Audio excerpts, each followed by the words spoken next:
क्या आप कभी एक ऐसी भीड़ में खड़े हुए हैं जहां सब एक जैसे थे, लेकिन आप कुछ और थे? क्या आपने कभी महसूस किया है कि जितना आप खुद को समझते हैं, उतना ये दुनिया आपको नहीं समझती? कभी कभी सबसे बड़ा डर होता है अलग दिखना। लेकिन क्या हो अगर आपकी यही अलगपन सबसे बड़ी ताकत बन जाए? और अगर मैं आपसे कहूं कि दुनिया में असली बदलाव वही लोग लाते हैं जो कभी इनसाइडर थे ही नहीं। ये वीडियो सिर्फ उन लोगों के लिए है जो अपनी लाइफ में कभी ना कभी आउटसाइडर रहे हैं, जिन्हें दूसरों ने कहा कि तुम अलग हो और उन्होंने इसे इंसल्ट समझा।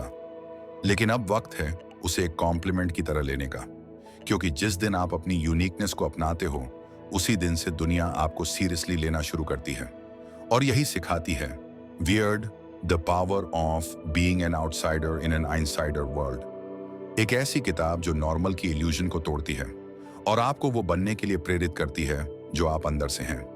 इस किताब की लेखिका ओल्गा खजान, जो खुद एक रशियन इमिग्रेंट थीं और टेक्सन कल्चर में खुद को बिल्कुल अलग महसूस करती थीं, उन्होंने ना सिर्फ इस स्ट्रगल को जिया है, बल्कि दूसरों की भी ऐसी इंस्पायरिंग कहानियां इस किताब में शामिल की हैं, जो आज आपके जैसे लाखों लोगों के लिए रोड मैप बन सकती हैं। तो अगर आप भी अपने अलगपन को अपनी ताकत बनाना चाहते हैं, इस वीडियो को आखिर तक जरूर देखिए। और अगर आप पहली बार हमारे चैनल द ग्रेट राठौर पर आए हैं, तो इसे अभी सब्सक्राइब करें, क्योंकि यहां हम ऐसी ही किताबों को आपके लिए डिकोड करते हैं, एक इमोशनल एक्शन पैक्ड जर्नी में।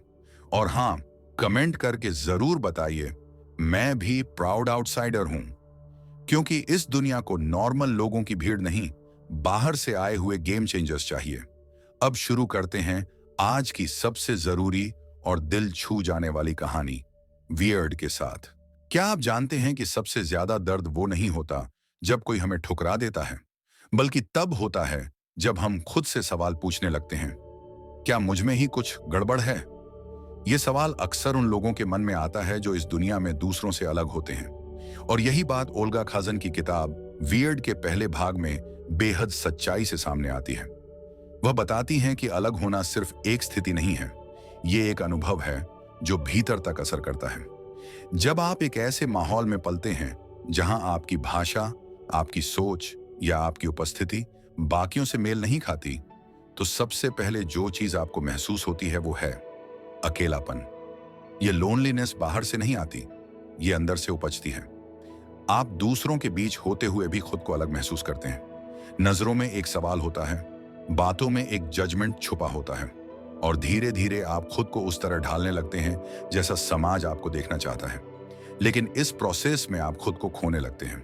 ओल्गा अपने अनुभव से बताती हैं कि कैसे उन्होंने एक रशियन इमिग्रेंट के तौर पर टेक्सास जैसे अमेरिकी राज्य में अपने आप को आउटसाइडर की तरह पाया। उनका एक्सेंट अलग था, उनके खाने का तरीका अलग था, उनके विचार अलग थे, और यही अलगपन उन्हें बार बार ये एहसास दिलाता था कि वह नॉर्मल नहीं है। लेकिन क्या नॉर्मल होना ही अल्टीमेट गोल है? किताब का यह हिस्सा इसी सवाल को टटोलता है। जब भी हम अलग होते हैं, सोसाइटी हमें एक लेबल दे देती है। कभी वो अजीब होता है, कभी कमजोर, और कभी फिट नहीं होने वाला। इंसान की सबसे बुनियादी जरूरत है बिलोंग करना। लेकिन जब आप आउटसाइडर होते हैं, तो ये जरूरत भी एक सपना बन जाती है। धीरे धीरे इंसान खुद को कमतर समझने लगता है, उसे अपनी पहचान बोझ लगने लगती है, और यह बोझ कोई और नहीं, सोसाइटी का बनाया हुआ होता है। स्कूल में अलग दिखने वाला बच्चा, कॉलेज में अलग सोच रखने वाला युवा, या ऑफिस में अलग काम करने वाला व्यक्ति, हर कोई कभी ना कभी इस आइसोलेशन का सामना करता है। लेकिन इस अलग होने के बोझ में ही एक हिडन गिफ्ट छिपा होता है। जब आप दूसरों जैसे नहीं होते, तभी तो आपके पास अपने रास्ते बनाने की आजादी होती है। यही बात ओल्गा बार बार रिमाइंड कराती है कि आउटसाइडर होना एक डिस्कम्फर्ट जरूर है, पर यही डिस्कम्फर्ट आपको भीतर से मजबूत भी बनाता है। जब आपके पास भीड़ का सहारा नहीं होता, तब आप खुद को सुनना शुरू करते हैं, और यहीं से आपकी पर्सनल ग्रोथ शुरू होती है। ओल्गा यह भी बताती हैं कि आउटसाइडर्स के पास एक अनोखी चीज होती है, ऑब्जर्वेशन की शक्ति। जब आप किसी सिस्टम में फिट नहीं होते, तब आप उसे बाहर से देख पाते हैं। यही आउटसाइडर की सबसे बड़ी ताकत होती है। आप चीजों को उसी तरह नहीं मानते जैसे सब मानते हैं। आप सवाल करते हैं, आप चैलेंज करते हैं, और कई बार आप बदलाव लाते हैं।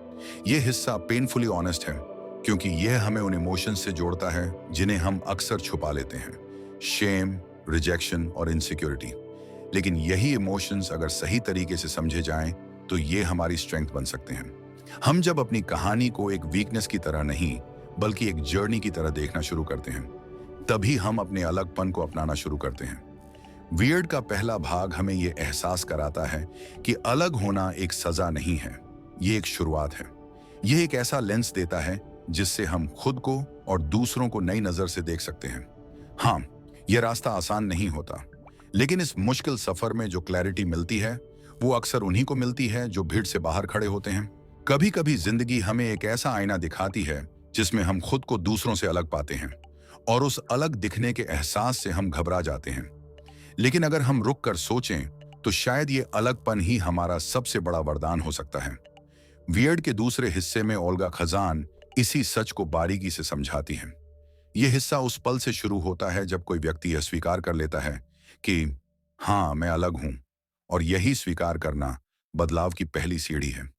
ओल्गा बताती हैं कि अलग होना कोई प्रॉब्लम नहीं है जब तक हम खुद उसे अपनी आइडेंटिटी में एक फ्लॉ न माने। समाज हमें बचपन से ही सिखाता है कि fitting in he ultimate goal है, लेकिन जो लोग इससे बाहर होते हैं उन्हें दो रास्तों में से एक चुनना होता है। या तो वो खुद को बदलकर सब जैसे बन जाएं, या फिर खुद को वैसे ही स्वीकार करें जैसे वे हैं। यह दूसरा रास्ता मुश्किल है, लेकिन यहीं से ट्रांसफॉर्मेशन शुरू होता है। यह हिस्सा पर्सनल स्टोरी से भरा हुआ है, ऐसे लोगों की कहानियां जो आउटसाइडर थे लेकिन उन्होंने खुद को बदला नहीं बल्कि अपनी यूनिकनेस को ग्रेजुअली अपनाया। एक महिला जो अपने फेथ को लेकर हमेशा सवालों के घेरे में रही, एक व्यक्ति जिसकी एक्सेंट उसकी पहचान बन गई, एक लड़का जो इंट्रोवर्ट था लेकिन बाद में उसी क्वालिटी से लीडर बना। हर कहानी हमें यही सिखाती है कि वियर्ड होना कमजोरी नहीं, एक अलग तरह की अवेयरनेस है। जब हम अलग होते हैं तो हमारी पहली इंस्टिंक्ट होती है खुद को छुपाना। हम चाहते हैं कि कोई हमारी एक्सेंट ना सुने, हमारे कपड़े या हमारी सोच पर सवाल ना उठाए। लेकिन जब आप बार बार खुद को दबाते हैं तो आपकी क्रिएटिविटी, आपकी एनर्जी और यहां तक कि आपकी सेल्फ वर्थ भी धीरे धीरे खत्म होने लगती है। ओल्गा के मुताबिक ये रिप्रेशन आपकी सोल को नुकसान पहुंचाता है, लेकिन जब आप इस रिप्रेशन को धीरे धीरे छोड़ते हैं और अपनी वियर्डनेस को एक्सेप्ट करने लगते हैं, तभी आप असली रूप में जीना शुरू करते हैं। इस प्रोसेस में बहुत से लोग एक कॉमन स्टेज से गुजरते हैं, गिल्ट और डाउट का। क्या मैं सच में ऐसा हूं? क्या मुझे ऐसा होना चाहिए? क्या लोग मुझे वैसे ही स्वीकार करेंगे? ये सवाल हर आउटसाइडर के मन में आते हैं, लेकिन यही सवाल जब अवेयरनेस में बदलते हैं तो इंसान खुद के सबसे करीब पहुंच जाता है। और फिर शुरू होता है वो फेज जहां आप अपनी वियर्डनेस को सिर्फ एक्सेप्ट नहीं करते बल्कि उसे यूज करना शुरू करते हैं। ओल्गा बताती हैं कि यह प्रोसेस ओवरनाइट नहीं होता। ये एक ग्रेजुअल जर्नी होती है जिसमें आप रोज थोड़ा थोड़ा करके खुद को अपनाते हैं। कभी एक कॉम्प्लीमेंट किसी खास क्वालिटी पर, कभी किसी की रिस्पेक्ट आपके अलग सोच के लिए। ये छोटी चीजें आपको रीइंफोर्स करती हैं कि आप जैसे हैं वैसे ही वैल्यूएबल हैं। एक बेहद दिलचस्प रिसर्च का जिक्र भी इस पार्ट में आता है, जिसमें बताया गया कि जिन लोगों ने अपनी यूनिकनेस को सप्रेस करने की बजाय उसे एक्सप्लोर किया, उन्होंने जिंदगी में ज्यादा फुलफिलमेंट, पर्पस और सेटिस्फैक्शन महसूस किया। यहाँ वियर्डनेस को एक साइकोलॉजिकल एडवांटेज की तरह देखा गया है। आप ज्यादा ऑब्जर्वेंट होते हैं, आपकी इमेजिनेशन ज्यादा गहरी होती है और आपके पास खुद को री इन्वेंट करने की ताकत होती है। ओल्गा खुद के अनुभव से यह साबित करती हैं कि जब उन्होंने खुद को एक आउटसाइडर की तरह नहीं बल्कि एक ऑब्जर्वर और थिंकर की तरह देखना शुरू किया, तभी उन्हें अपनी ट्रू आइडेंटिटी का पता चला। और इसी वजह से वो आज उन लोगों की आवाज बन सकी जो खुद को दुनिया में अलग, अकेला या मिसअंडरस्टूड महसूस करते हैं। इस भाग का असली सार यही है कि वियर्ड होना कोई फेज नहीं है, ये आपकी कोर आइडेंटिटी है। और जब आप इसे समझ लेते हैं तो आप डरते नहीं, आप खड़े होते हैं। और यही बदलाव की असली शुरुआत होती है। जब आप अपने अलगपन को स्वीकार कर लेते हैं तो एक नया दरवाजा खुलता है, विकास और शक्ति का। अब आप खुद से लड़ नहीं रहे होते बल्कि अपने भीतर के उस हिस्से के साथ काम कर रहे होते हैं जो आपको सबसे अलग बनाता है। वियर्ड के तीसरे भाग में ओल्गा खजान यही दिखाती हैं कि कैसे हमारा वियर्ड होना अगर सही दिशा में इस्तेमाल किया जाए तो वही हमारी सबसे बड़ी ताकत बन सकता है। ओल्गा बताती हैं कि अलग होना सिर्फ एक व्यक्तिगत संघर्ष नहीं है, बल्कि यह एक एडवांटेज भी है। बशर्ते हम उसे उस नजर से देखना सीख जाएं। जब आप खुद को कंफर्म नहीं करते, तो आपकी सोच कन्वेंशनल बाउंड्रीज से आजाद हो जाती है। यही आजादी क्रिएटिविटी को जन्म देती है। आप वही सोचते हैं जो बाकी लोग नहीं सोचते, वही महसूस करते हैं जो बाकी अनदेखा कर देते हैं। और यही सोच किसी भी फील्ड, चाहे वो आर्ट हो, बिजनेस हो या सोशल चेंज, में ब्रेक थ्रू बन जाती है।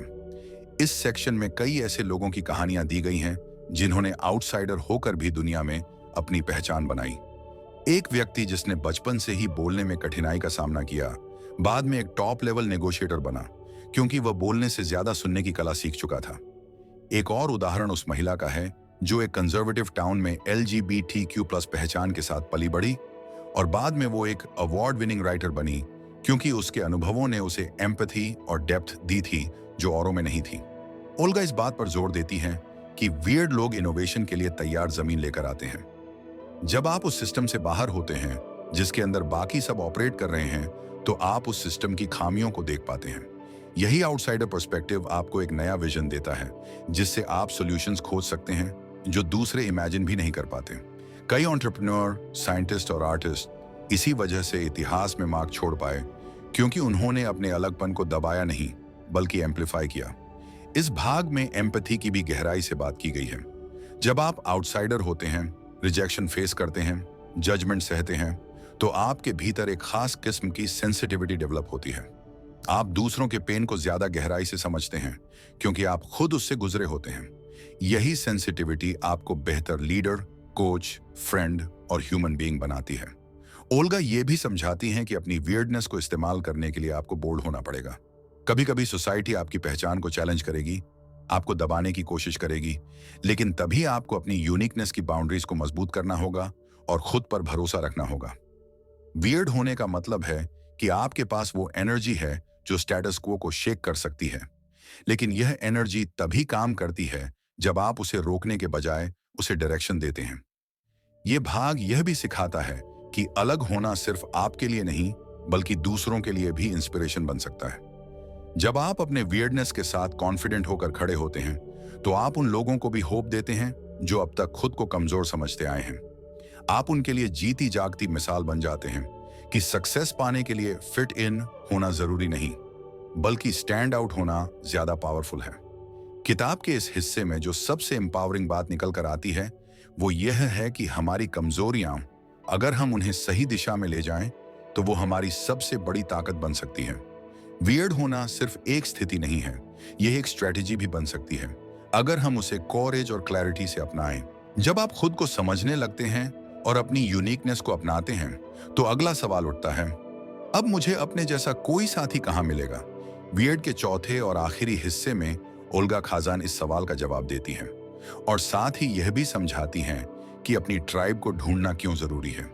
यह हिस्सा बिलोंगिंगनेस और कनेक्शन की ताकत को उजागर करता है और बताता है कि जैसे जैसे हम अपनी पहचान को गले लगाते हैं, हमें दूसरों से जुड़ने की जरूरत होती है जो हमारे जर्नी को समझ सकें।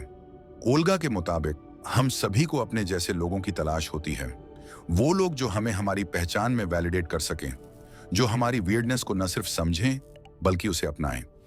जब हम अकेले होते हैं तो कभी कभी खुद को कमजोर महसूस करते हैं, लेकिन जब हम उन लोगों के बीच होते हैं जो हमारी तरह सोचते हैं, हमारी तरह जीते हैं, तो हम सडनली एम्पावर्ड महसूस करते हैं।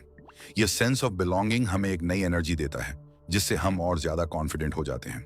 इसमें बहुत गहरी बात है। जब आप किसी से इमोशनली और इंटेलेक्चुअली जुड़ते हैं, तो यह कनेक्शन आपको आपके डर और असुरक्षाओं से बाहर निकलने में मदद करता है। ओल्गा बताती हैं कि यह आपके मानसिक स्वास्थ्य के लिए भी बहुत जरूरी है। अक्सर सोसाइटी हमें यह सिखाती है कि हम अकेले सब कुछ कर सकते हैं, लेकिन असलियत यह है कि बिना सही सपोर्ट सिस्टम के हम कई बार अपनी यात्रा में रुक सकते हैं। यह पार्ट उसी सपोर्ट सिस्टम के महत्व को समझाता है। ओल्गा के अनुसार अपने जैसे लोगों से जुड़ने के लिए आपको उस एनवायरनमेंट की पहचान करनी होती है जो आपके वैल्यूज और इंटरेस्ट से मेल खाता हो। यह कोई आसान काम नहीं है, क्योंकि बहुत बार हमें लगता है कि हमें अपनी यूनिकनेस को छोड़कर दूसरे लोगों के जैसा बनना चाहिए। लेकिन यह किताब इस मिथक को तोड़ती है और बताती है कि असली ताकत तब आती है जब हम अपने जैसे लोगों के बीच होते हैं, जिनसे हम कुछ सीख सकते हैं और जिनसे हम अपना हिस्सा बांट सकते हैं। इससे भी महत्वपूर्ण यह है कि अपनी ट्राइब को ढूंढने का मतलब यह नहीं कि हम किसी बबल में चले जाएं और बाकी दुनिया से कट जाएं, बल्कि इसका मतलब है कि हम उन लोगों के साथ समय बिताते हैं जो हमें हमारे ऑथेंटिक सेल्फ को एम्ब्रेस करने में मदद करते हैं। यह सिर्फ हमारे व्यक्तित्व के लिए अच्छा नहीं होता, बल्कि हमारे क्रिएटिविटी और प्रोडक्टिविटी के लिए भी जरूरी है। ओल्गा उन लोगों के बारे में भी बताती हैं जिन्होंने अपनी खुद की ट्राइब बनाई। ये लोग कुछ स्पेशल थे। उन्हें अपनी वियर्डनेस को बाकी लोगों से अलग समझने की बजाय उस पर गर्व था। ऐसे लोगों को ढूंढना शुरू में मुश्किल लग सकता है, लेकिन एक बार जब आप सही समुदाय के साथ जुड़ जाते हैं तो आपका पूरा परसेप्शन बदल जाता है। इसमें कुछ मुश्किलें भी हो सकती हैं। कभी कभी हमें लगता है कि हमारे जैसे लोग कहीं नहीं हैं या हम कहीं फिट नहीं हो पाएंगे, लेकिन यह किताब यह भी सिखाती है कि जब आप खुद को कंप्लीटली ऑथेंटिक तरीके से पेश करते हैं तो वही लोग आपके पास आएंगे जो आपके जैसे सोचते हैं। वो लोग जो आपको अपनी अलग पहचान में स्वीकार करेंगे और आपके रास्ते को समझेंगे। आखिरकार यह भाग हमें यह समझाता है कि अपनी ट्राइब को पाना कोई बाहरी चीज नहीं है, बल्कि यह हमारे भीतर की यात्रा का हिस्सा है। जब हम अपने आप को ओपन रखते हैं और अपने विचारों और विश्वासों को साझा करते हैं तो हम अपने जैसे लोगों के साथ जुड़ने में सक्षम होते हैं। इन कनेक्शन से हमारा जीवन और ज्यादा मीनिंगफुल और इम्पैक्टफुल हो जाता है। इस तरह ओल्गा खाजान ने इस हिस्से में हमें यह बताया कि अपनी ट्राइब ढूंढना जरूरी है, क्योंकि ये ही वो लोग होते हैं जो हमें हमारे मिशन में सपोर्ट करते हैं और हमें हमारी ऑथेंटिसिटी में ग्राउंडेड रखते हैं। हमारे लिए ये एक रिमाइंडर है कि हमें कभी भी अपनी यूनिकनेस को खोने नहीं देना चाहिए, बल्कि इसे एम्ब्रेस करते हुए अपने रास्ते पर चलते रहना चाहिए। क्योंकि जब हम खुद को पूरा जीते हैं तो हमें वह ट्राइब मिलती है जिससे हम पूरी दुनिया को बदल सकते हैं। तो अब तक हमने देखा कि वियर्ड किताब में ओल्गा खजान ने कितनी गहरी और इम्पैक्टफुल बातें साझा की हैं। पहले हिस्से में हम समझते हैं कि जब हम सोसाइटी से अलग होते हैं तो वो हमें कैसे रिजेक्शन और लोनलीनेस का सामना कराती है। फिर दूसरे हिस्से में हम सीखते हैं कि कैसे अपनी यूनिकनेस को पहचान कर हम उसे अपनी ताकत बना सकते हैं। तीसरे हिस्से में हमने देखा कि कैसे वो वियर्डनेस हमें क्रिएटिविटी, इनोवेशन और एम्पैथी जैसे गुणों में आगे बढ़ने में मदद करती है। और अंत में चौथे हिस्से में हम समझते हैं कि हमें अपने जैसे लोगों से जुड़ने की जरूरत क्यों होती है, ताकि हम अपने ट्रू सेल्फ को फुली एम्ब्रेस कर सकें। यह किताब हमें यह सिखाती है कि अलग होना कोई कमजोरी नहीं है, बल्कि यही हमारी सबसे बड़ी ताकत है। जब हम अपनी आइडेंटिटी को पूरा स्वीकार करते हैं तो हम न सिर्फ खुद को बेहतर बनाते हैं, बल्कि दुनिया को भी एक नया नजरिया देते हैं। हमारी वियर्डनेस ही हमें उन रास्तों पर ले जाती है जो बाकियों के लिए नहीं खुलते। यही वो रास्ता है जो हमें सबसे अलग, सबसे यूनिक बनाता है और हमें अपनी शक्ति का एहसास कराता है। तो अगर आप भी महसूस करते हैं कि आप दूसरे लोगों से अलग हैं या आपको कभी भी अकेलापन या रिजेक्शन का सामना करना पड़ा है, तो याद रखें, आप अकेले नहीं हैं।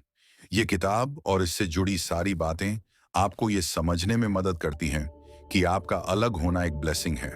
अगर आप भी चाहते हैं कि आपका अंदर छुपा पोटेंशियल बाहर आए, तो इस किताब को पूरी तरह से अपनाएं और अपने वियर्डनेस को एक ताकत बना लें। अगर आपने इस वीडियो से कुछ सीखा या इसने आपकी सोच को बदल दिया, तो नीचे कमेंट्स में हमें जरूर बताएं।